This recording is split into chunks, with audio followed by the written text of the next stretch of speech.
you hear about all the political news that just broke?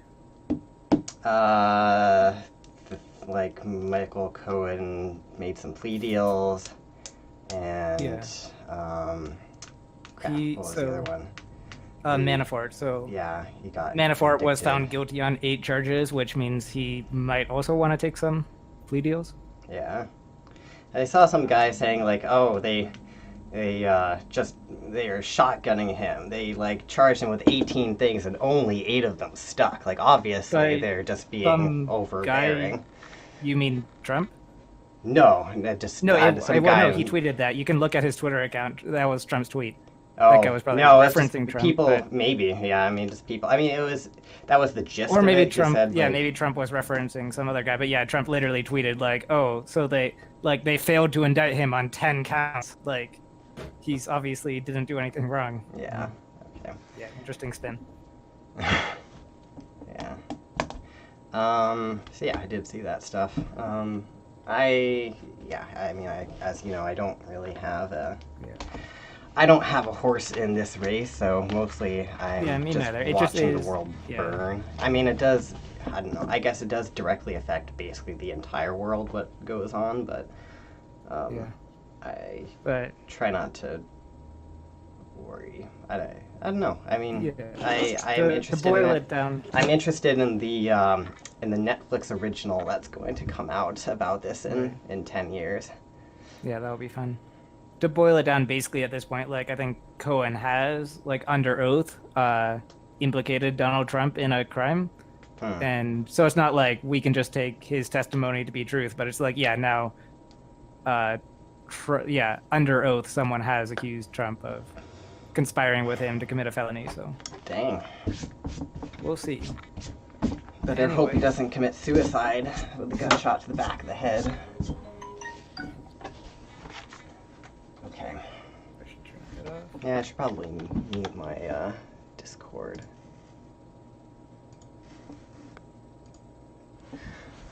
Okay. I'm good to go. Cool. Are you recording? Yep, I am recording. Neat.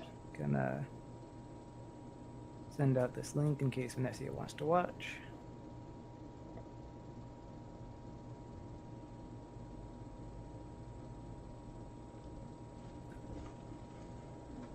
All right.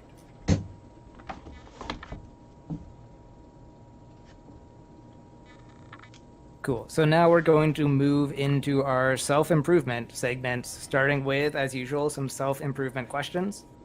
Once again, we are working from the Code of the Extraordinary Mind by Vishen Lakhiani. Yes. Once again, actually, I mean, last week we did some questions Alaric brought, but now we're back to this. And I have the wrong page bookmarked. That's unfortunate. So what are we talking about today?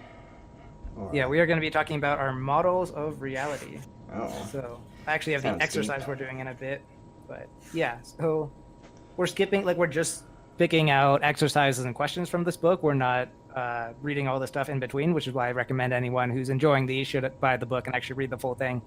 But a lot of what he talks about is like models of reality and how, you know, the subjective world in a way is the same as your objective world, and that if you believe something to be true, then it is true because you act as if it's true.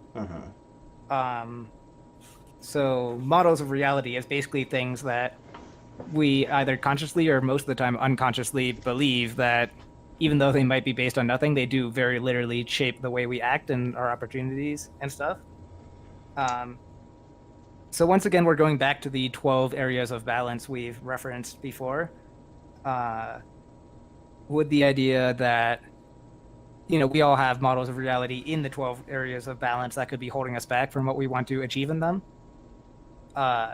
So he lists a bunch of possible questions that can get us thinking. I think I'll just read a couple from each area, and then we'll kind of talk about what conceptions we might have in them. Okay, sure. Sounds good. Let's see. So, for example, in number 1, your love relationship, how do you define love? And maybe I'll just read through these and then you can kind of give a broader answer. So, like, how do you define love? What do you expect from a love relationship, both to receive and to give? Do you believe love brings hurt? Can love endure? Do you believe you have the capacity to love greatly? Do you believe you deserve to be loved and treasured? So you can basically see what he's getting at is like a lot of people, maybe even unconsciously, probably don't believe that, like, maybe because of their family environment growing up, or experiences they've had, they might just not believe that like love is something that can endure or last or lead to good things, and then obviously that would hold them back from ever having good experiences. Yeah. So you don't have to answer all of those questions, but I guess what do you think your models of reality are in that area?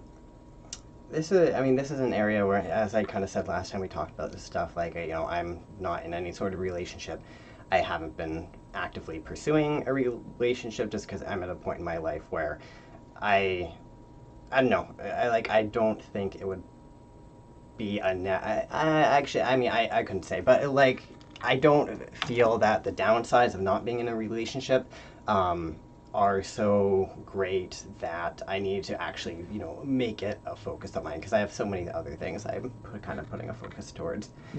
Which that actually is But what we talked about last time, how I think that's a really healthy thing. And I actually think that it is, like, that does count as a model of reality, and that you have the model of reality that you don't need to be in a relationship right now to, like, I guess some people, like with that last question, it asks, some people who are single act as though, like, well, since I'm not in a relationship right now, that means I don't deserve to be loved. And they're kind of desperate to get into a relationship to feel that validation. So the fact that you don't need that is like its own model of reality. Right. I guess where I have to kind of be careful is, I could very easily see myself being somebody who that, a love relationship or, any kind of relationship like that is really something that constantly gets put on the back burner because I always, have the next thing to kind of put ahead of it, or possibly because I'm putting other things ahead of it simply so that it's not an area that I fail in, because I don't have a ton of experience with relationships of any variety. Partially that was just because I have a long history of social anxiety, and then more recently, once I kind of got that out of the picture, I just was not interested for multiple reasons. Before, it used to be just apathy towards most things. More recently, it's just been the insane amount of stuff I have on my plate. So, I do think I have to kind of be constantly looking at that and go, yeah, when does it become something that, because as I said, I think I said before that there are a bunch of positives I could see too.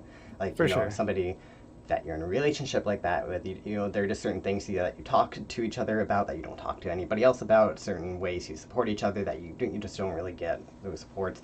Just plus there's a whole human, chemical, emotional component that we have just evolved to, get out of that. So, yeah, so definitely dichotomy there. If it's healthy that you don't feel like this burning need to have a relationship for its own sake, but also you can see how you might be like putting it off to, like, yeah, for sure. And the reason that I am putting off right now might become less valid and turn to more subconscious reasons, as I said, like, putting off because of the fear of failure, or again, maybe slipping into apathy, any number of those kind of reasons. Right. So, that said, I do think, for the rest of those questions, I think I have a fairly decent model of reality. Like, I'm not sure I'm somebody who believes, like, every single person has a soulmate, true love, like, always prevails, endures. I think it's just it is a human thing. It is a thing that has evolved. It can be very messy. It can be very fulfilling. It's different for everyone. Yeah. Obviously, going back to that thing where you sort of make your own reality, I think I have a fairly realistic view of love, but I also think that everybody's view not everybody's view is realistic, that it just has to be realistic and true to themselves. Yeah, definitely. Yeah, for myself, I think I also have pretty good, healthy models of reality in this area.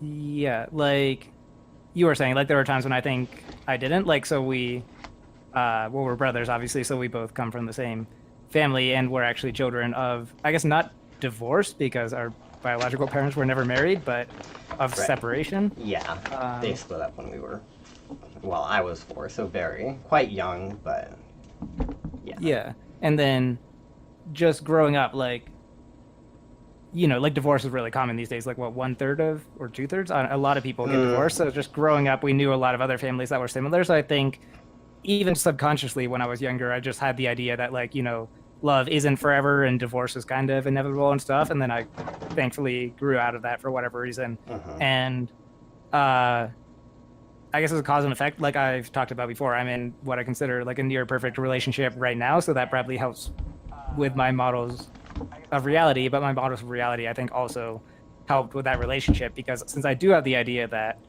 uh like I have some ideas that some people might even find naive. Like since the relationship started, I was thinking like, oh, we could totally be together forever. And it's almost 2 years later, and so far everything's still nearly perfect. So, and there have been fights and hard times. And like when I first moved to Mexico, like I had literally no money, and it was like it put a lot of stress on both of us. Mhm. And if I had different models of reality, there might have been times when things went badly, but I just always felt deep down like, oh, like in the end, like 20 years from now, everything's going to be great. And we're going to look back on this time and it's not going to matter as much. And Right. yeah. So, yeah, it's interesting how they structure this, which I feel like the deepest one is like the first area. Mhm. And then Yeah, deep it is could have led up to definitely, that. definitely. I guess probably. I mean, it's probably one of the least objective ones too. Like, there's Yeah, a lot of room for interpretation there. for Um, sure. But now to number two, your friendships. So, how do you define friendship? Do you believe friendships can be long lasting? Do you believe your friends take more from you than they give? Do you believe making friends is easy or hard? I guess I'll go first on this one. This is one sure. where I think I probably have less healthy models of reality. Like I have had good friends over the year, but just because like when we were younger, we moved around a lot, and then even once I moved out, then I've obviously moved around. Like I went to Vancouver and then I went to Mexico. Uh-huh. So it's I still keep in touch with some of my friends, but it's almost just because of external circumstances. Like my friendships haven't been long lasting. And I feel like I have internalized that a bit and like just kind of assume, whoever's in my life right now, they won't always be, not because of any like drama or disagreements, just because like, we're all going to keep moving around and moving on, which, in the internet age doesn't need to be a reality as much. So I think that's partly me because of this model of reality. I just kind of do a really poor job of keeping in touch with people after I move somewhere else. Hmm. So that's something I could definitely work on. And how about yourself? I think this is one where kind of the way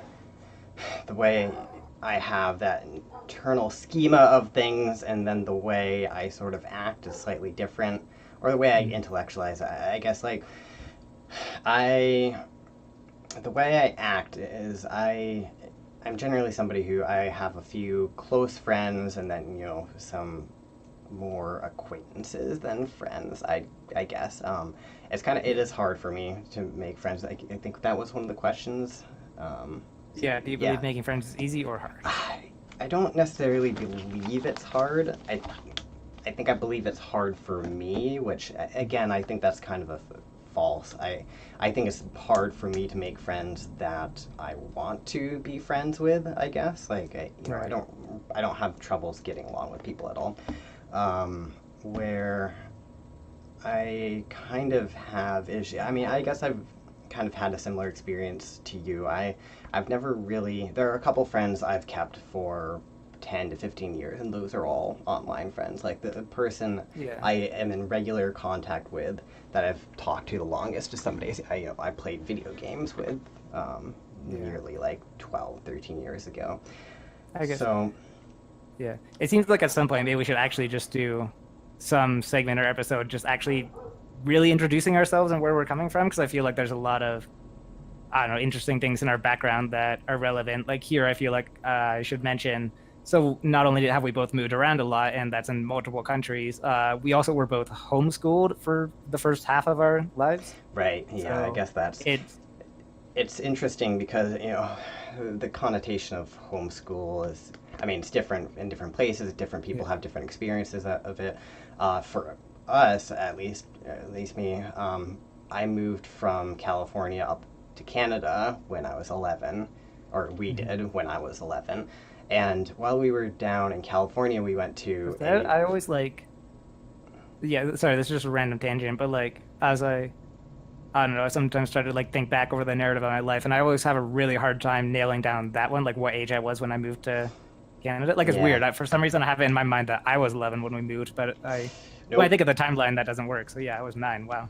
Yeah, it's pretty crazy. So, interestingly, when we were homeschooled down in California, we would do our schooling at home, but then we had a center we went to, which was basically, it was, they passed it off as school, classroom education for homeschool kids, but really, Technically, we were alternative schooled, I guess. yeah, But the whole we point like was we to get all the homeschooled kids together with all the other homeschooled kids for like 3 to 4 hours, 2 times a week, just so they're getting some socialization, and it worked really well. We actually had a pretty solid group of friends.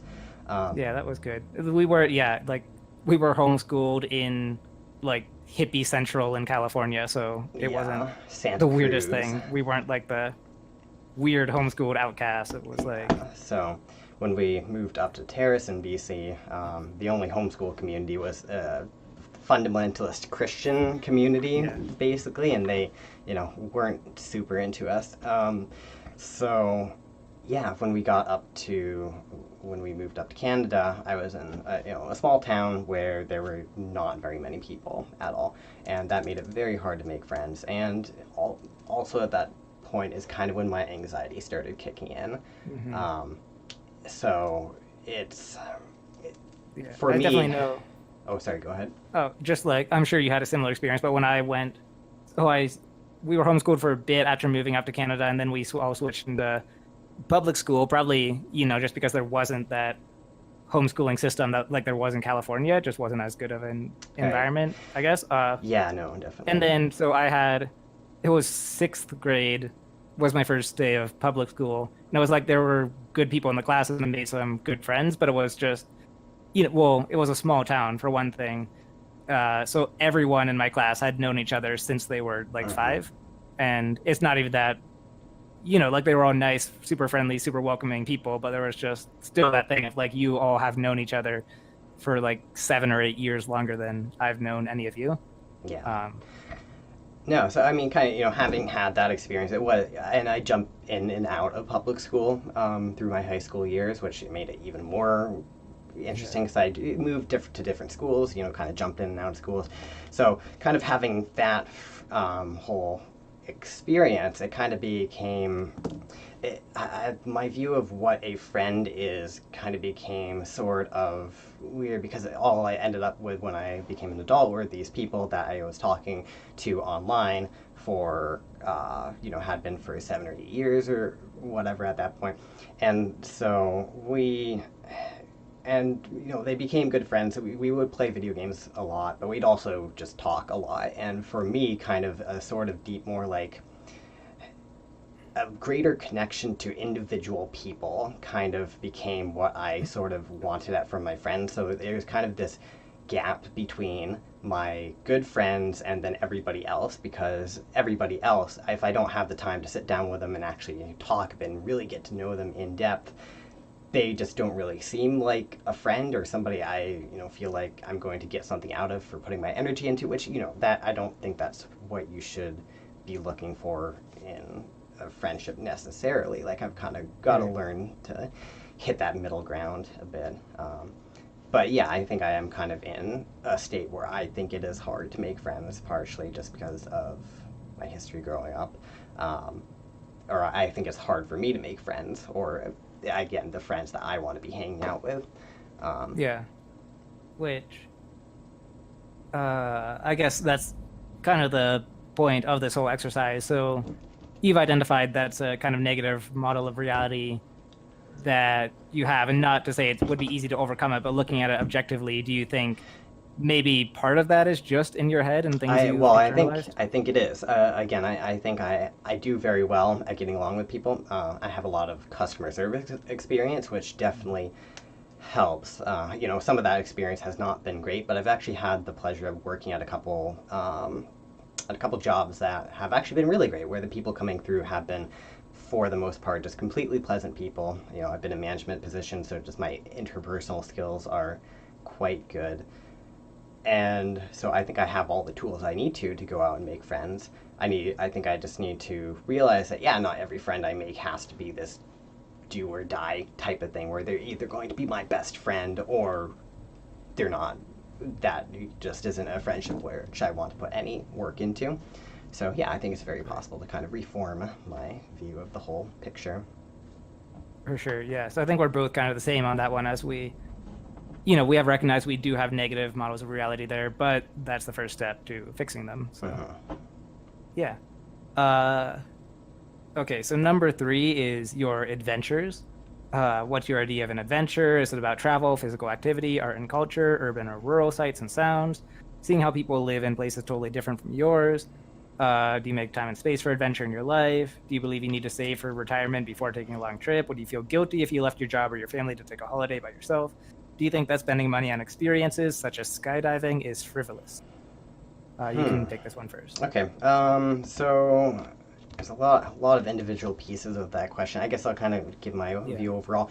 I don't adventure as much as I'd like to. So for me, an adventure is pretty much just doing anything new. It doesn't necessarily have to be physical, although with the connotation of adventure, you kind of think, getting up and going somewhere. And often because you're doing something new, it is something that gets you away from the areas you've been to. But for me, it could even be just going down to a farmer's market that's popped up at an intersection I've been many times before or something. So yeah, so that's actually a really positive model of reality then, because your model of reality is that, anything new that I do is exciting and an adventure and something like that. Yeah, I guess where I kind of have an issue, and maybe this isn't so much my model of reality, is more just I think it's more of a subconscious thing which I have to get past. Whenever I am out doing stuff like going on a walk, whatever, I'm generally not paying as much attention to the activity I'm doing. I'm in my head quite a bit, and that's something that I need to change to kind of make the best of these adventures. So I think when I go and do something often, I'm not kind of getting the full experience that I imagine, simply because I have so many things going around in my head all the time. So, I know I have the tools to kind of deal with this because, I have practiced mindfulness for a long time. So I think just knowing that I have that tool to pull out and kind of use while I'm off exploring some new thing and getting the most out of it, I think I just kind of have to make myself realize, my past experiences of going and doing something and having it not be as mind-blowing as I thought because I was in my mind. Right. So in that case, I don't know if you've made this connection consciously, but it sounds like your model of reality for an adventure then is something that both something new, but also something you're entirely present for. Yes, and I think I think this is the other part too. When I kind of hear adventure or think of something like that, like I feel like it needs to be worth my while, and I don't even know how to define that. I always end up thinking of everything in like a cost-benefit sort of zero-sum way, and I think that is actually detrimental. I think it needs to be okay for me to go somewhere, see something, and just have it be nice, low-key, just, an enjoying experience, not necessarily a mind-blowing, life-altering, peak experience-inducing experience every single time. Yeah, for sure. So it's either getting out of that mindset or just really defining what is worthwhile for the cost. Like, again, that is a model of reality. Like, yeah, I guess if the cost is, say, you're going to take 2 hours out of your day away from learning or working or whatever to do an experience, then what kind of experience is worthwhile? Right. I guess definitely. Yeah, I know.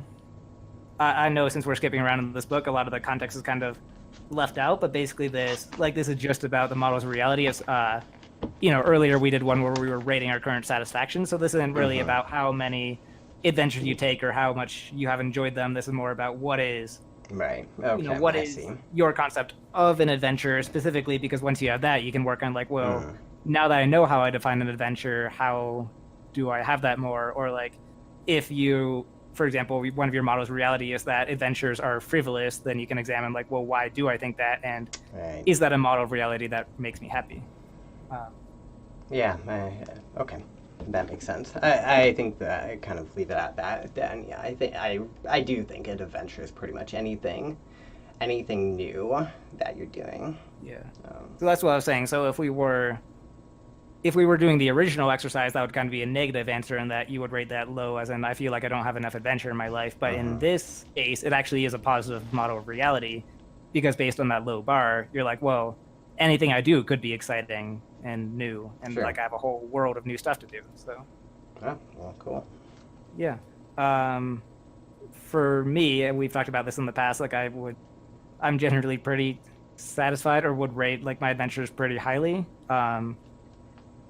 So yeah, I mean, my idea of an adventure, I think that is part of the reason I am so satisfied with this area of my life, is I do also kind of have a broader idea of adventure, like even just exploring a new neighborhood in my city, or Hmm. like going to a new shop, things like that. Like I see those as little adventures from day to day, so I'm like always excited to be going places or exploring um for its own sake. And I mean, we've also talked about this, like adventure just in exploration just is a value to me, like regardless of any cost benefit, it just is an end in itself. Hmm.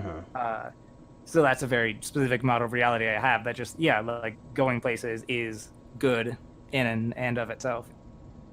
Cool. So I think that one's pretty simple for me. There are other areas I do need to work on a lot, but I don't think adventure is necessarily one of them. Yeah, definitely. Cool. So your environment, where do you feel happiest? Are you content with where and how you live? How do you define home? What aspects of your environment are most important to you, such as color, sound, furniture, proximity to nature, culture, neatness, level of convenience, luxury items, etc.? Hmm. Do you believe you deserve a gorgeous home to stay in five-star hotels when you travel and to work in great environments? So I'm going first on this one. Yeah. Uh, yeah, I guess this, yeah, I guess this would kind of be a tricky one. If I do have a, like, I do kind of have a dream of, I would actually love to build my own home at some point. Like far in the future, obviously, if I'm ever like wealthy and successful and have all the time and money I'd need for this project, just like out in nature somewhere, build like a big house, like exactly do how I would want it and all that. Um, but the last question kind of gets me of like, oh, do you feel you deserve it? And I'm kind of like, that would be super fun, but doesn't really, in the grand scheme of things, it does seem kind of frivolous. And obviously, there are a lot of people who don't have homes or don't have the space they need. So that's almost kind of selfish in a way. Um, yeah, so I guess that's kind of something I grapple with in a model of reality I am not really set on. Hmm. Um, yeah, but then going a little less deep, just the aspects of environment that are important to you. I do think proximity to nature is a big one, and that's why, even though I love my city and my neighborhood, that kind of affects my happiness right now, in that I'm not as close to any trails or big nature parks as I'd like. Right. Um, but again, this is a model of reality that I didn't always have, that I do actually think is good, is that uh, I kind of have a model that luxury items aren't as important to me as they used to be. Um, like I still enjoy them, obviously, but if it's a matter of, do I really need this really cool, or like this really nice bed or this really nice speaker or whatever in my home, uh, like it's not as much of a deal breaker for me Right. as it might have once been. That's good. So yeah, I guess just to boil it down, my model's reality about environment are that it's important, like location is more important than necessarily whatever is inside it. Hmm. Yeah. Okay, I can see that. So this is a pretty broad question. I mean, not, and I guess not broad necessarily. There are just a bunch of moving pieces kind of inside it. Um, Yeah. my, I mean, for me, my environment, or I guess what is directly important about my environment, um, really just kind of having the basic. One of the in terms of just kind of where I live, I've always noticed that there are just everything kind of has trade-offs, almost no matter where you end up, except maybe if you're out in the middle of the prairies, you kind of get the short end of the stick there, I think, although you do get thunderstorms, so there is that. But for the most part, like you could live up in the Adirondacks in New York and still get a good number of thunderstorms, maybe not as much, not as many tornadoes, which are cool, but you can kind of see there's just trade-offs. Like I used to live in Terrace, which was great because there was nature everywhere. Nice small town.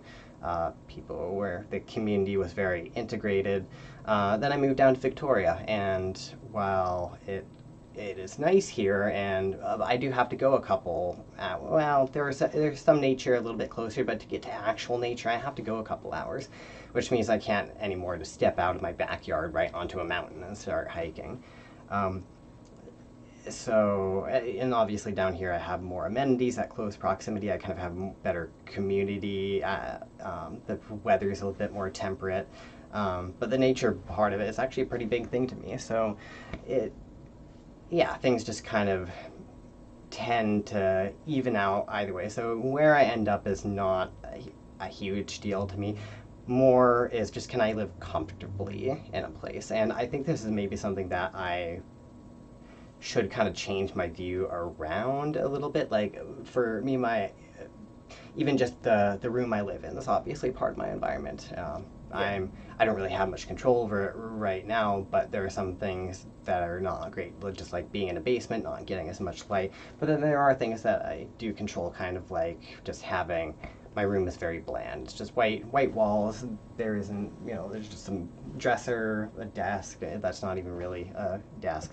I could do some more decorating, but I think the things I kind of put around myself, I do have the idea that they sort of affect me subconsciously, or just the space I'm living in, kind of my baseline, or you know what I'm saying, just like the ambience I'm in kind of does have an effect on me. And Yeah, definitely. Even if it's irrational, that is a real thing of human psychology. Yeah, for sure. And I think being somebody who's minimalistic, I have this kind of, part of my schema of reality is just that that doesn't affect me, even though I think that's actually false. Um, So yeah, I mean that could kind of be changed around, but interesting. You've probably noticed the similarity to when we did your hierarchy of values exercise or questions last week. Just in that, so what we're doing, we're trying to identify the models of reality that we actually believe or live by, not necessarily the ones that we want to, that comes later and that is a part of it. So basically what you're saying is that whether you want to or not, you do have the model of reality that, your ambience or decoration or things like that are important to you and affect your mood, but you're acting on the model of reality that it doesn't. Yeah, and I guess, I'm acting on it, or I think for the most part that it doesn't. So I guess right. For me, the actual way it does work is that those things affect me, and so that's not exactly. I guess that's my model of reality, and in the way that's how reality works for me. Yeah. Sure. So I mean, but other than that, just for me, it's always just been very basic things like can I get to where I need to go in transport systems? Do I have the things I need around me? Is there somewhere where I can buy bulk food and get, just things like that? As long as somewhere is basically livable, I'm pretty happy with it, although I do get a benefit out of things like being close to nature. Being close to the ocean actually has turned out to be something that has been very beneficial to me. I do miss the ocean. And, that's something that I had never really, I never really thought that was a big deal to me. I always thought I'd be perfectly happy just being hours away from the ocean, but it's ended up that now that I'm actually near the ocean, that's something that's kind of come out of nowhere and be like, hey, you actually like the ocean and get a benefit from being able to just go walk down to the beach anytime you want. For sure. Yeah. So I guess we're kind of the same in that we share the model of reality that location is one of the more important parts of environment. Mm-hmm. And for you specifically, also convenience and yeah, Yeah. cool. All right, 5, your health and fitness. How do you define physical health? How do you define healthy eating? Do you believe you're genetically inclined toward obesity or other health issues? Do you believe you'll live as long or longer than your parents? Do you believe you're aging well or poorly? And it's your turn on this one. Yeah. So physical. This is just about physical health or just health overall? Physical, because remember there is the intellectual and spiritual ones coming Right. later. So, yeah, I mean, I guess my physical health, the way I think about it, I mean, I take a pretty standard scientific view of your physical health. Like, I think we know, for the most part, what a human body kind of needs to run well. I mean, there are some extra little things in there, like I do believe, for me specifically, that my body just runs better on a keto diet. And I don't. That's a model of reality that we share. That it is becoming more popular, but I know a lot of people who do not share that. Yeah, I'm not going to get into that too much, just because. It is a controversial. I mean, it probably will be a whole segment at one point, but a model of reality that people get legitimately angry about. Yeah, it was funny when I was adhering to it more strictly, and it wasn't even like I was trying to evangelize, however you say it. It was just like I would order specific things at a restaurant. People would be like, "Oh, why don't you get the breadsticks?" And it's like, "Oh, I'm just not really eating grains right now," and they would get so mad and like try to convert me to normal eating. Yeah. I mean, luckily that never happened to me too much, but yeah, I mean, I do. Obviously, I see that all over the place. It's something that gets people very worked up, and I think it does kind of say something about, like, well, yeah, I mean, food is a very big. We talked about this last week, where you literally just are what you eat.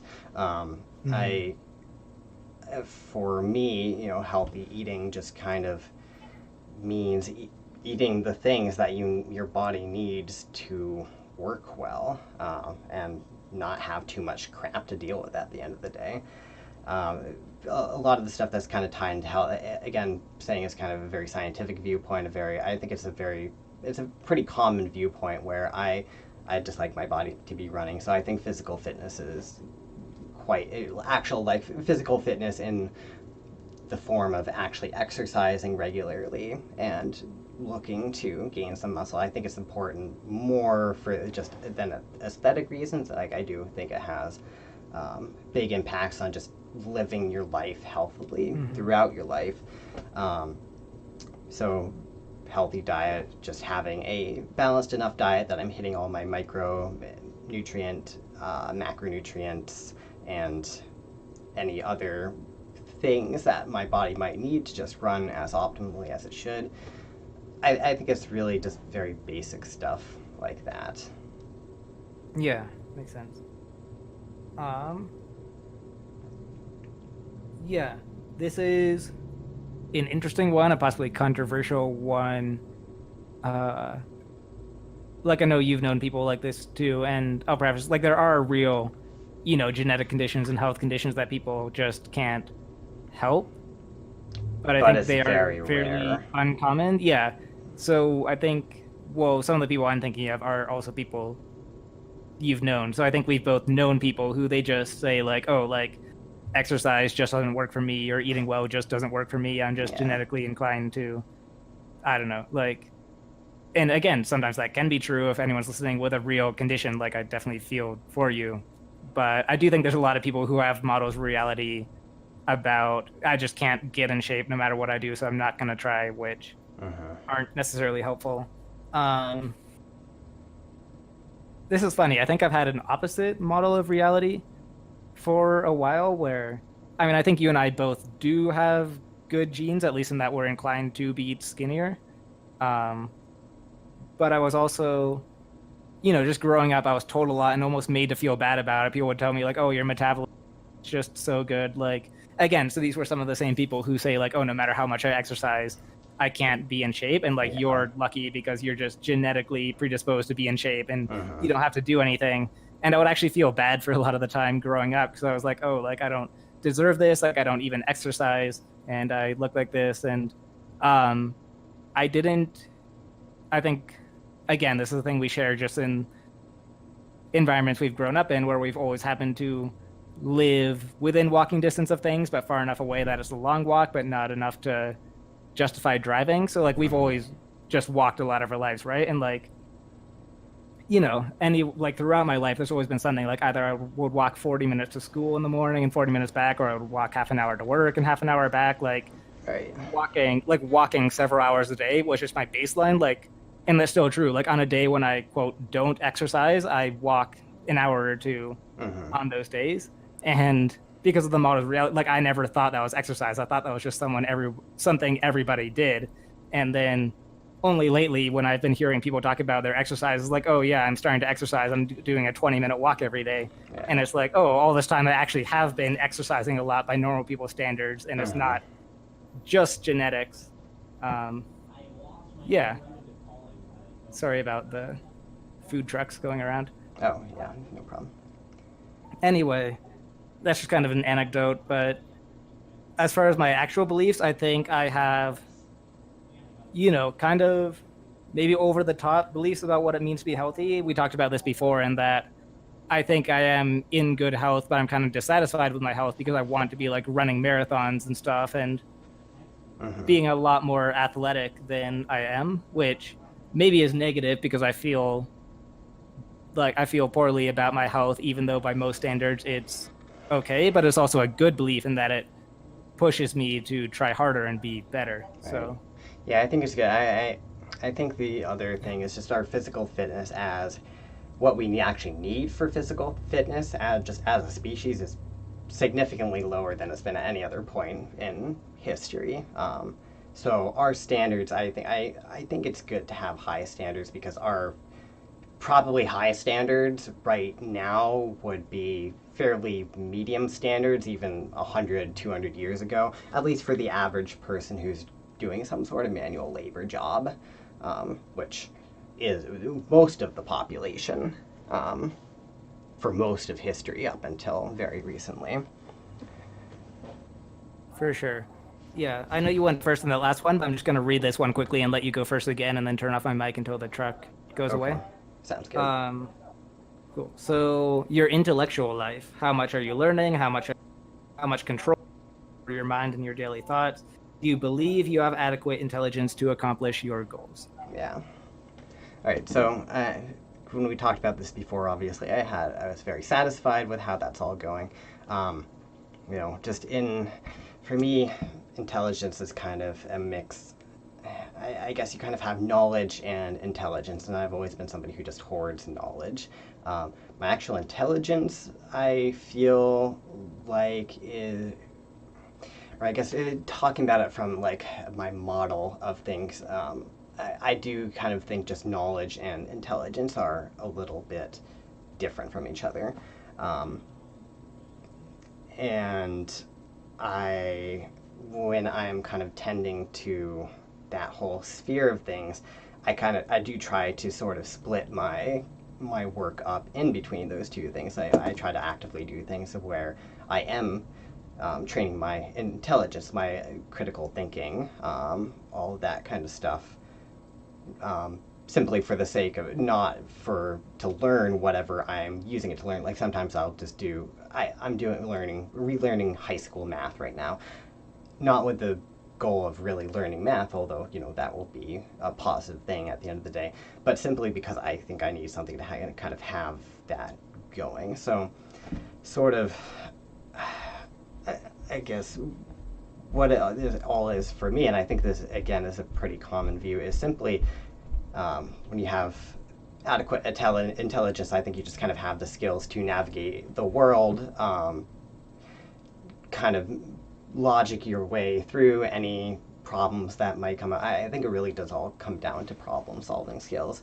Um, because no matter what you're doing in life, there's always some aspect of problem solving in it. Even a lot of it is stuff that a lot of it are problems that we've already solved, even if it's just moving something from one place to another. Um, but yeah, pretty much any action you might take throughout life is basically solving a puzzle in some capacity. It might be more or less complex. There might be different layers, different abstraction layers to the whole thing. But that's kind of what it comes down to. So yeah, I think that's pretty Right. basically my Makes idea of sense. it. Yeah, for me, I'd say I kind of have a model of reality that, like, I do think I'm intelligent enough to accomplish my goal, but not because I think I'm especially smart, just because I have a different conception of intelligence. Like you were saying, it is different than knowledge. So I think regardless, except in extreme cases, regardless of how intelligent you are, it's more a matter of how much work you're willing to put into learning things or just solving problems through trial and error and trying different things Mm-hmm. than it is whatever intelligence you're born with.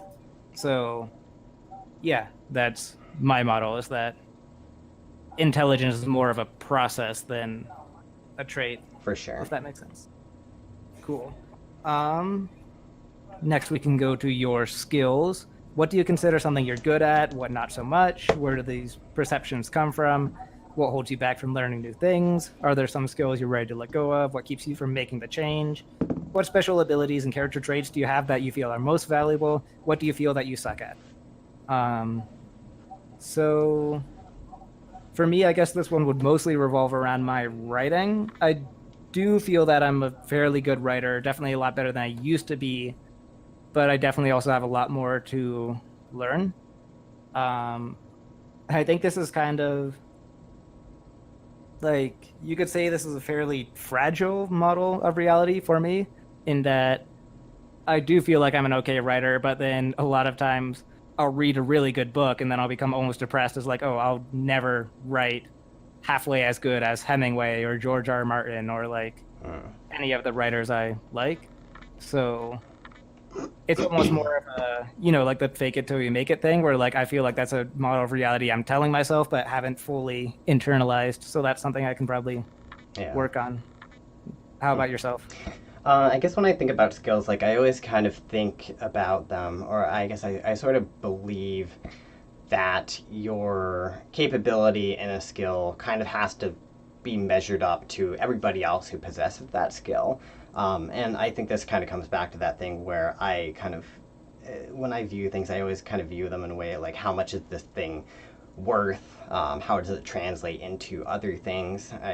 Kind of try to have literally everything, no matter if it's a process or an idea or a physical thing, have it kind of boil down to some like sort of universal currency for what it just is worth. Because at the end of the day, I think just about anything can translate into something else. Whether it's by getting somebody else to do something, by offering them something, or if it's by an idea turning into a process, turning into a thing. So, yeah, for me, individual skills, I kind of have it broken up into the skills that I just kind of need to take care of my things, or just live my life, or live my life to a certain standard that I kind of work on and practice just because it is good to have those skills. And then kind of the other skills which aren't necessary but kind of go beyond just I guess go beyond just tending to your own needs and move into either creating things that are, creating things, fixing things, doing things that benefits other people and the world as a whole, and possibly being a vocation or even just a hobby, something that's beyond the basics you have. Um, yeah, so yeah, I mean, I think that's kind of how I look at skills. It's kind of hard to sort of put them into a model because again, they're sort of a Yeah, wide ranging it makes sense. I thing. guess to narrow down to something specific, I think the important ones are like your models of reality about what you are good and bad at, which can sometimes be like sometimes you think you're really bad at something or you don't even bother trying to learn something because you think you won't be able to do it. An example for myself, for a long time I had the model of reality that like I'm just not an artistic person. Specifically, I'm not someone who can draw stuff. Like I can barely draw stick figures. Um, which so I never tried to get better Yeah. at drawing. And then a few years ago I actually tried and I found out there's some really simple like drawing exercises that can just instantly make you like 1,000 times better at just drawing really simple pictures. And basically broke that model of like, oh no, it's not anything about me as a person. It's just like some very basic concepts I need to Yeah. learn. I think most skills are learnable. I think there is an aspect of talent. There are some people who are just going to be better at certain things, and there are just some, like for me, art is really hard because I just have tremors in my hands that never quite go away. That just kind of puts me at a disadvantage for drawing fine lines and stuff. So, I have the model that maybe I won't ever be the best artist who's ever lived, but I also do think there might be certain styles of art that might be more or less, might work with my capabilities more or less. Right. I do think most things are within my reach if I put the practice in. Cool, that's good. So you don't think you have any like unsubstantiated models of like anything you just think you're really terrible at that you can't overcome? No, I mean, I just think that there's certain things that I'm terrible at right now. I just have, yeah, it's just a matter of like choosing what's important to me. I think there are definitely things that are going to be harder for me to learn and therefore might not be worth it by whatever metric I set out. But yeah. For sure. Yeah, that's great then. So it seems like you also have a couple areas where your models of reality are pretty sound and you don't really need to worry about them. I think that's one for sure. Specifically skills and intellectual life. Cool. And then your spiritual life. What type of spiritual values do you believe in? How do you practice them and how often? Is spirituality a social or individual experience for you? Are you stuck in models of culture and religion that hold little appeal, but that you're afraid to abandon for fear of hurting others? Yeah, definitely one that I don't think applies to us as much as it applies to a lot of other people, and that we weren't raised in any specific organized religion. So, yeah, but I mean, well, I guess, are you taking this one first, or? I think it is your. We got a little Yeah, we got a little off there, okay. but this is yours. Yeah. Okay. Yeah, I mean, obviously, I'm fairly spiritual. Quite spiritual, actually, I'd say. So, I think I'm not even. It's not even sure how I put it into a model exactly, because I think for me, spirituality kind of just is life, sort of, if that makes any sense. It it's a very broad word for sure, but yeah, for me, it's very fundamental to life. All the things that when I take spirituality and or the way I kind of view spirituality is kind of just living and being true to the way that I actually see the universe working. Right. And I think it can be a social or individual thing for me. I think I am happy with how what my spiritual life looks like. Although I always think that there's room for me to improve, and I think it is something that is important to improve in. For sure. Again, those sound like pretty healthy models for me. Uh, I think especially in your spiritual life, the models of reality are to be really careful of are the ones that are especially strict or narrow. Yeah. For me, myself, I think,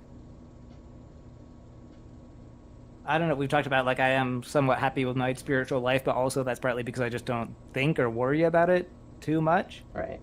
And so I guess a model I have that is kind of negative is that I do kind of feel maybe there is something more that I'm missing, or like I'm just like missing whatever spiritual part of myself that I don't feel what everyone else feels. And part of me is just like, oh, maybe I know a lot of people are more spiritual as they get older, so maybe that's just something I'll be open to later. But yeah, sometimes I do worry, like, what am I missing? Yeah. Or am I being like overly analytical, or what's holding me back from that? Yeah. And I do like I am more open-minded now, but I do think when I was younger, I actually did have a kind of reverse religious model of reality where since we were raised basically atheist, I kind of was scornful of any ideas of religion or spirituality Right. growing up and just very closed to that. Yeah, I mean, obviously, I went through that. Yeah. The same exact progression as well. Thankfully, don't think I ever got to like militant atheist or anti-theist levels, Yeah, but I got close. yeah. I mean, For me, it wasn't necessarily like I needed to go after people who were religious. It was just like I'm not going to be open to any ideas of religion. Yeah. Cool. So your career, what is your definition of work? How do you define a career? How much do you enjoy your career? Do you feel you're being noticed and appreciated in your career? Do you feel you have what it takes to succeed? For me, again, this is a model that it's one of the ones where I'm like aware of a negative model of reality, but still working on fixing it.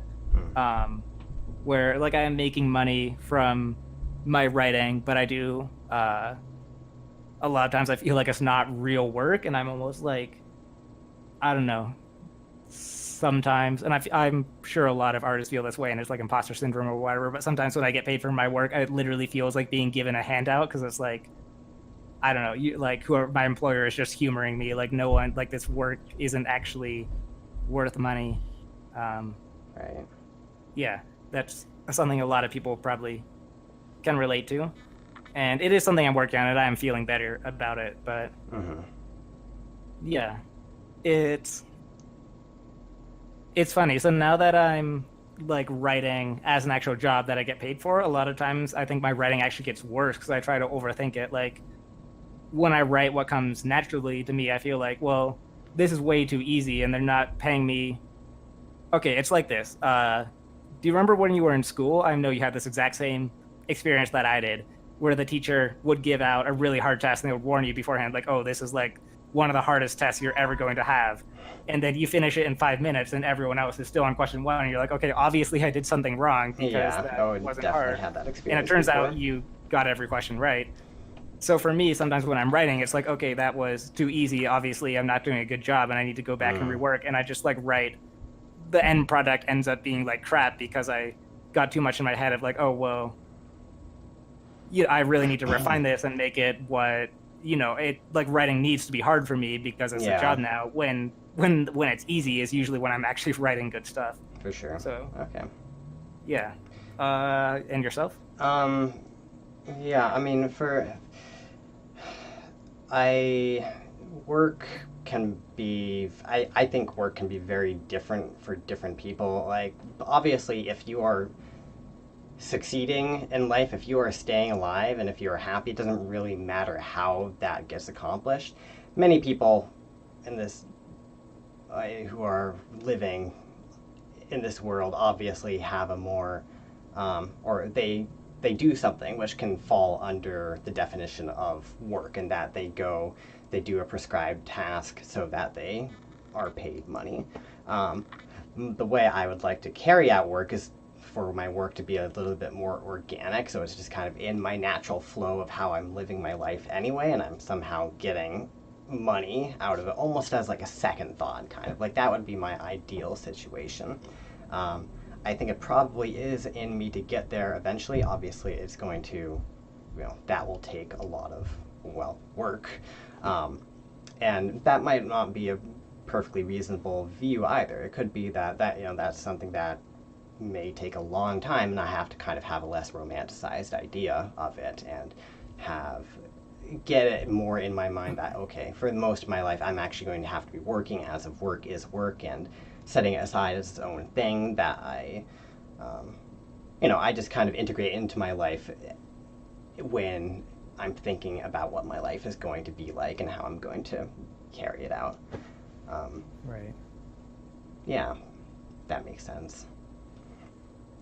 All right. And then number 10, we're getting there.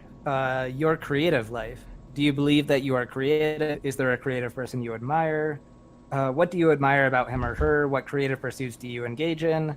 do you believe you have a talent for a specific creative project? So kind of some overlap with skills in this one. Yeah. Oh. And your turn. Yeah, yeah, I think creativity for me is something that almost anything I do that I think I think there's creativity in almost anything I actually do, because again it kind of comes down to that problem solving. Like there's creativity in problem solving, and as I kind of said before, I think most of life sort of comes down to solving a series of problems or little puzzles almost. And so anytime I can be doing something where I'm actively thinking through my choices, making choices, I feel like that's a creative expression. That said, I definitely think there are certain pursuits which kind of they kind of feel more creative to me, and that they kind of have that that essence of not doing something that kind of has a set solution or right way to do it, but that I can kind of have more choice in how I go about solving, or feel like I have more choice, because obviously I have all the choice in the world, no matter what I'm faced with, but there are a lot more things that I feel have a right way to be done. So I feel, I'm not even sure how you put this into a model of reality, and maybe that's the model of reality that I should be looking at, that I just don't really think about creativity as a thing. Or I think about it as a thing, obviously, but not as something that I sort of need to have set apart from everything else. Right. So almost then your model is that, I need to get a model.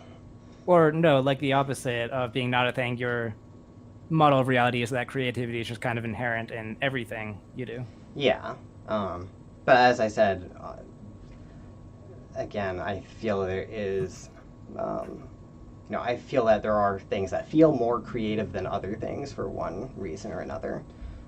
Right. And maybe I just need to kind of embrace the creativity of just doing things. Like I have noticed recently, just cooking for myself, and maybe this is because I'm a little constrained about, I have constraints on what I'm cooking just because I'm on a budget, but I do feel like I've got less creative with my food making recently, and maybe that's because I'm not actually approaching it as its own thing, which I should put, or I should have that sense of I'm doing something creative while I'm doing it. For sure. So yeah, in that case, you obviously do have some internal model of reality about creativity. Feel some things are more creative than others, but you don't necessarily consciously know what makes you think that way. Yeah. So maybe that's an indication that you do need to do some more thinking about your model of reality in the creativity area. I think I do, yes. Cool. For me, I almost had like a crisis of faith about creativity recently, and that I always have considered myself a very creative person, partly because that's just what I was told growing up, and then I've always been really into like writing and creative hobbies. But then, I guess I got a little too good at figuring out how to generate ideas in my own thought process with them, and I kind of had this crisis where I'm like, I'm not sure I've ever actually come up with an original idea in my life, because a lot of the creative process is either combining ideas in ways that no one else has thought to combine them before, or iterating on ideas people have already had in new ways, which can feel very creative. But then I was like, when I look really hard at it, it's almost like there's just like this algorithm in my brain that's taking things other people have come up with and then tweaking them until it gets some good result. Does that make any sense? Yeah, I think so. Kind of that feeling like nothing new is ever happening, sort of. Or it takes a lot of work to kind of... Yeah, I have had that thought where it's just... It feels like it's very rare that I come across that idea that kind of makes me go, aha, this is just a new thing. Yeah. It's kind of like the old thing with an elevator pitch is that, people pitch something as, like the one of the books I'm reading right now, The Dinosaur Lords, is uh, can be pitched as Jurassic Park meets Game of Thrones, and so there's a lot of, I mean, obviously it's a very original idea in that I haven't seen something like that before, but then it also is that melding of those two other ideas. Yeah.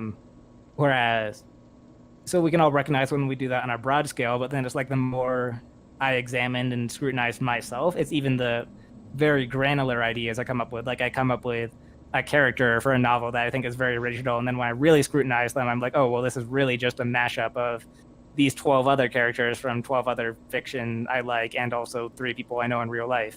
And it's like, I think part of me is just realizing, like, I think everyone does that subconsciously when they create. But yeah, for me, it was just kind of weird to realize, like, oh, like, I don't know if I've ever actually had a purely original idea in my life. But Yeah.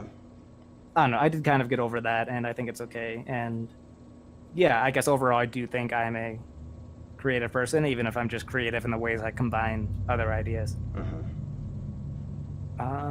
Okay. Number 11, your family life. What do you believe is your main role as a life partner? How about as a son or daughter? Is your family life satisfying? What were your values about family growing up? Do you believe a family is a burden or an asset to your happiness? All right, I'm going first on this one. Yeah. Yeah, I guess I feel like I did kind of have some negative models growing up about family just because I am a middle child and everything everyone told me and I read says that like middle children are always like the difficult ones. So I just kind of accepted like, oh, I guess I'm the difficult child. It's funny. Like actually, our mom was one of the people who told me that, and she was, I don't know. I'm sure she had good intentions, but it was kind of funny in the way that she said like, oh, like psychology says that middle children are the difficult ones. So now that you know that, don't be difficult. And I was like, well, I'm not sure that really helps, but Yeah.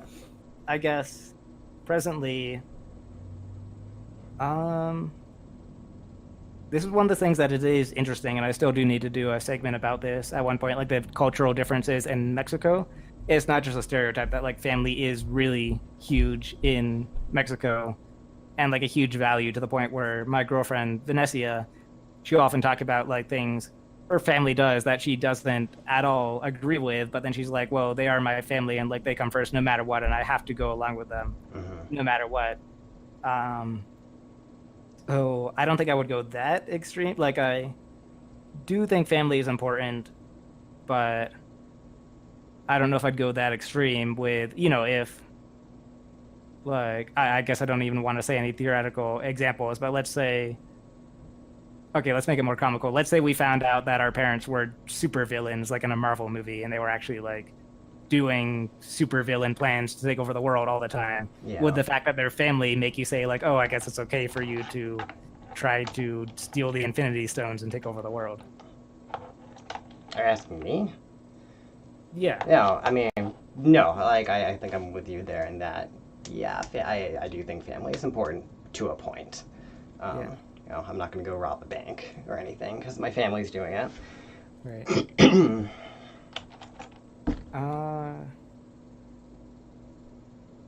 Yeah, I don't know. So I guess then in a future sense, the model of reality I have is I do like if I ever do have kids one day and have my own family, I do believe that that should be my number one priority at that point. Which would actually keep me like, that means I'm not going to even think about having kids until I know I'm like 110% ready and at a point where my career and personal life is everything, where I can put everything on hold and just literally give everything to raising children. Yeah. So, how about you? Yeah. I think, yeah, kind of, as you said, like family, I think is very important. It's definitely, it's one of my top values when we, excuse me, when we did our hierarchy of values, it was right up there. For sure.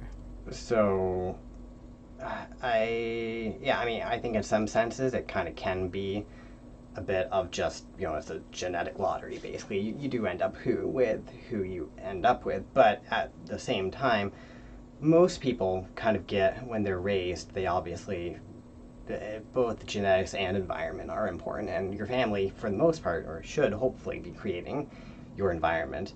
And so I think a lot of people actually do grow up, even if they don't think they are or don't want to be, they do end up kind of, so many people grow up and are exactly like their parents, even if they were very, very different when they were younger. And I think the environmental aspect of all that, plus the genetic aspect, kind of goes a long way for that. So for me, I kind of, eventually I sort of got over that thing where I want to be away from my family. I want to be my own individual person. And kind of my model right now is that I think family is important, and I think it is something that I should embrace and sort of integrate into my life. For sure. Yeah. All right, and then finally, last one is your community life. Do you share the values of the communities you're part of? What do you believe is the highest purpose of a community? Do you believe you're able to contribute? Do you feel like contributing? Yeah. So I kind of have a couple levels. I'm a part of different communities. I'm a part of my community just in the sense that I live in Victoria, which is a city. We kind of have a community here. I have my communities, different meetings I go to, or I kind of have my recovery community, which sees a lot of the same people and a lot of all the activities that happen there. I have my internet game communities, which I'm fairly active in, and so I do think that when I'm in a community, that both getting something from it and giving back are both important. Like I think there should be integration there, and I think your community should be important to you so that first you don't end up all over the place focusing on too many things, but can really take the time to get and benefit from something. Because at the end of the day, I really believe that any group of people, the whole is going to be greater than the sum of its parts when humans are concerned. People just work better together than they do alone. It's kind of one of the reasons why you don't see individual geniuses anymore to the rate that you used to have people like Newton or Einstein come along and just either create or revolutionize the entire idea of physics or mathematics, and you just don't see things like that. Like today, it's just teams of people doing things. Right. We've kind of got past that point where one person can really make that kind of difference. So, given that, I think community is extremely important, and I do strive to both give to the community and get back. Also, because I just think every bit you put into a community, past a certain point when it's established and everything, I do think you kind of get something out of, as much, if not more, out of it, what you put in, just because by virtue of making that community better, you're making the thing that you're living in better. Kind of actually, that's a good way to kind of visualize karma. Like, a lot of people kind of think what karma is basically like is if you do something bad, you put something out into the universe, and then you get some equal and opposite reaction somewhere down the line. That's not how karma works. Karma basically works that because you are not separate from the universe, anything you do to the universe, you're doing to yourself. Like if you make the universe better, then you're living in a better universe, and that's your karma. For sure. If you make your universe worse, then you're living in a worse universe, and that's your karma. Totally ties in actually to the book we're reading, For Whom the Bell Tolls. If you remember that quote he has at the beginning. Yeah. It's like the first time I read it, it was just like gibberish because it's written in like this weird archaic English. But I read it a second time and it was like super profound. It's basically talking about imagine the tide comes in and sweeps like some sand away from the beach of France. Well, if France is a part of Europe, then that means that all of Europe is diminished by that sand being swept away. And then he says so anytime you hear the bell tolling, like since we're all a part of humanity, anytime you hear the bell tolling, and which means like a funeral happening, don't ask for whom the bell tolls, because the bell tolls for thee. In other words, you've been diminished because some humanity has been lost. Right. Yeah. Sorry, that was kind of a tangent. Do you have more to say? No, I don't think I do. I guess I have, kind of complicated thoughts on this one, possibly, or at least some people might think my thoughts are even like misanthropic on this one. So we've talked about my core values before and how I'm still trying to work one out. I think one of them I'm actually going to add is tribalism, which has a super negative connotation these days, and for a very good reason. I think it's been implemented really poorly. Yeah. But it grew out of originally the value I was calling it smallness, which is something we actually agreed on, that generally keeping things small is kind of better. So I guess what I'm saying, I do believe that community is really important, but I'm also kind of, and again, this is something I'm still debating and something that will be controversial to a lot of people, but I'm kind of wondering if it is better to have smaller communities rather than trying to be connected to huge communities. It's true, like you said, that people, a group is more than the sum of its parts, and people, like humans, are meant to work together. But when enough humans are working together, you kind of lose track of what you're working toward.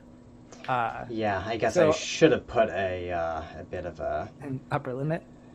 Yeah, caveat, or you know what I'm saying. I should have refined that. I definitely do agree. I mean, we kind of I think we talked about this last time, where once things kind of get big, everything gets homogenized, and you don't, the whole greater than the sum of its parts things does start to not ring true anymore, partially just because of the more people you have connecting and more information flowing around, the more inefficiencies, just more loss of. I'm sure you could even everything. come up with some sort of like mathematical formula for like more people is a positive until suddenly it's not. Yeah, maybe. But and there's also Dunbar's number. I think it was originally 100 and now they've upped it to like 150. But what's that? And this is also debated, but it's like the concept that there is something in human psychology that we're only meant to know or be friends with 150 people, and then beyond that we like stop. Our brain just can't process the relationships as well. And like I said, there's not a consensus about that. That is like controversial. But in any case, so as much as I'm loving this book and I enjoy a lot of its concepts, there are some concepts in this book I do disagree with. One of them, he does talk about, kind of this very ambitious vision of like, oh, one day like we'll all be a global community and we'll all recognize that every other citizen of the world is part of our community, which, I totally get what he's going for in the positive sentiment, but if everyone belongs to the same global community, isn't that practically the same as nobody belonging to that community? Yeah, maybe. I mean, I do get, I think the sort of the idealistic part of that, and that we should be able to all get along at a base level, should definitely be I think that should definitely be true, or that's what we should be aspiring to, because I think that's definitely oftentimes I don't think shooting for the stars and hitting the moon is a valid strategy, but I think that this is a case where it is, because unfortunately anything we fall short of, unless we manage to achieve global peace, anything short of that is not good enough, and we should continue to try to reach that goal. However, I don't think, obviously we shouldn't know everybody's name. We shouldn't be good friends with everybody. We should respect everybody else, but and I guess we should be able to respect everybody else, and that it would be nice if everybody everybody else respected everybody else.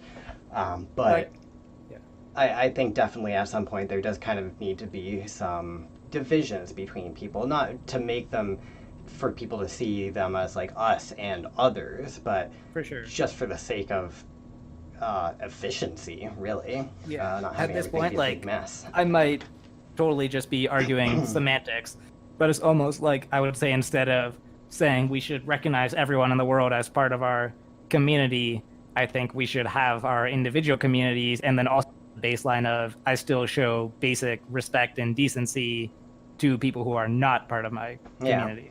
Well, I think And definitely, I think, so, like, obviously, I agree with, like, yeah, global peace is a good goal, but I Right. think we should have global peace because we say we don't fight people even if they're not part of our community. yeah, no, I definitely think like there should be a certain amount of just live and let live, really.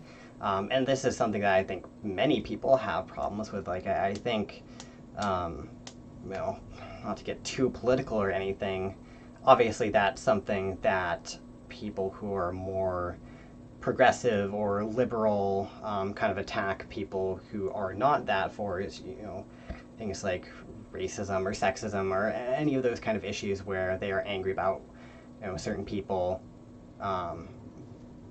not doing things the way they, or not being the way they think they should be, all these different things. Yeah. But I think on the, you know, on that left side there is a lot of them, like, people,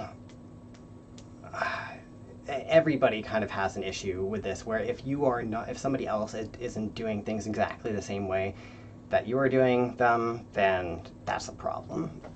Yeah, for sure. And again, at some point, I do need to do a entire segment on this. But when I say tribalism as a value, it would be a very specific. So just, you know, basic human psychology. I do think, you know, we were originally maybe not meant to is the wrong word, because nature, it's not like nature intended anything. It's just how we evolved. We evolved living in tribes, and there's the whole Dunbar's number and everything. So I think that could possibly, you know, explain a lot of mental illness or anxiety and depression in modern societies. We're just not in that tribal environment anymore. Yeah. But, you know, when we talk about tribalism, it's mostly people arguing on Twitter because, like, anyone who doesn't agree with them is part of the other and just must be attacked and they can't possibly be right. Whereas the way I see it, tribalism should be about, like, you should almost have a tribal honor or a tribal pride. You know, let's just take a ridiculous example of there's, you know, Xbox versus PlayStation is one of those things that gets ridiculously tribal and people get so angry at each other for saying the other one is better. So the negative approach is to say we've just blindly accepted that PlayStation is better, and if someone says Xbox is better, then they're wrong and must be destroyed. Whereas the kind of tribal pride idea I have would be, well, if people are saying that PlayStation isn't good, maybe that means our tribe is slipping and we should be encouraging PlayStation to be better. Or, like, I don't know, maybe that's a bad example because PlayStation is a company that's divorced from the tribe. But, like, basically, if people are criticizing your tribe, instead of blindly defending them, you should be looking inward and saying, like, okay, what can we do to be better as a tribe? Well, I mean, it kind of ends up with the same outcome either way. Like, you are aiming to elevate your not even necessarily your status relative to everybody else, but you should be aiming to have your life be the best as it can, or seem the best for you. And a lot of people do that by pushing everybody else down, because then relatively they're standing higher than everybody else. Right. But relatively, you get exactly the same. Well, you wouldn't get exactly the same outcome. You get a better outcome if instead of pushing everybody else down, you just stepped up, because then you'd still be up. You'd be up objectively and also relatively. So, yeah. Exactly, and then you're in a position where you can also help pull other people up. Yeah. And so this is in no way meant to justify racism or any of the things like you were talking about that people on the right get accused of.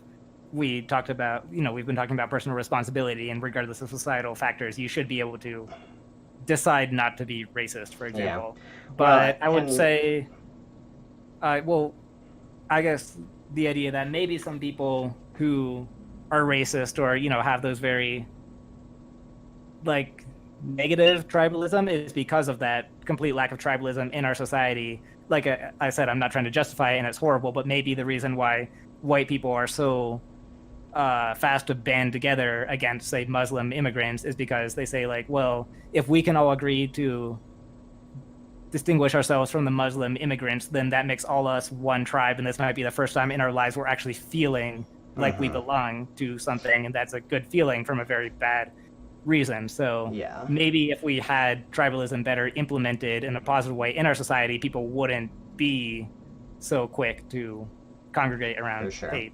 And I do think just kind of taking that better view of tribalism where you're aiming not to deal with everybody else, but aiming just to build yourselves up and make your life the best as it can, kind of by default, that does also deal with racism because it's focusing things more inward. If you're actually taking the time to make your life better, you don't really have time for racism. Yeah. And I mean, ideally, these tribes, it wouldn't just be like that tribe of white people then makes their tribe and doesn't have to, and focuses inward and has to be racist. Like, ideally, these tribes wouldn't discriminate. Like, you'd have people of all races and genders and beliefs. Yeah, well, I mean, those things wouldn't be factors. The factor would be, who are you and what are your life goals? The, like, kind of pie in the sky vision for what we're doing. Like, I would love it if Destinada kind of became a tribe and would be built around kind of the ideas we like and believe in.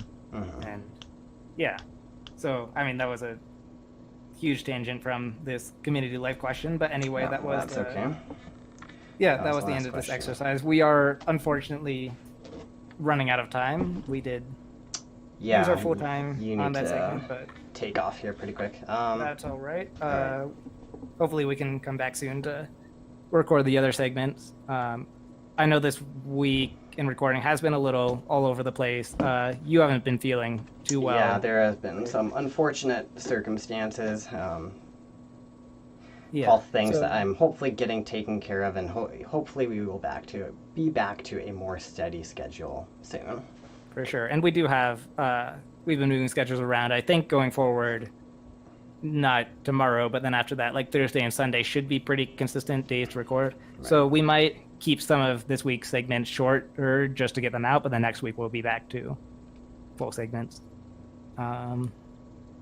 Yeah, I guess, do you have any final thoughts on this models of reality thing? No, I think it's always kind of good to take a look at how you are looking at the universe. Just because, everybody, I mean, if you're kind of going with the very, very, obviously I'm a Buddhist, and while this is sort of oversimplifying it, you kind of take a view that I think even more commonly just popular philosophy is kind of taking as well, that life is an illusion, but it's an illusion that everything is filtered through your senses and a final product comes out, and that final product can change depending on how it is filtered and through what it is filtered. So I think kind of our schema of reality, or those models of reality, are a filter through which everything does flow. And they are changeable. Well, oftentimes it takes work, but identifying what they are in the first place is the first step to then working on them. For sure. So hopefully you've been following along and kind of thinking about maybe even writing down some of your own models of reality in these areas. And then the main takeaway is once you've identified your models of reality, you pretty much have two options. You can either change reality to suit your model or change your model.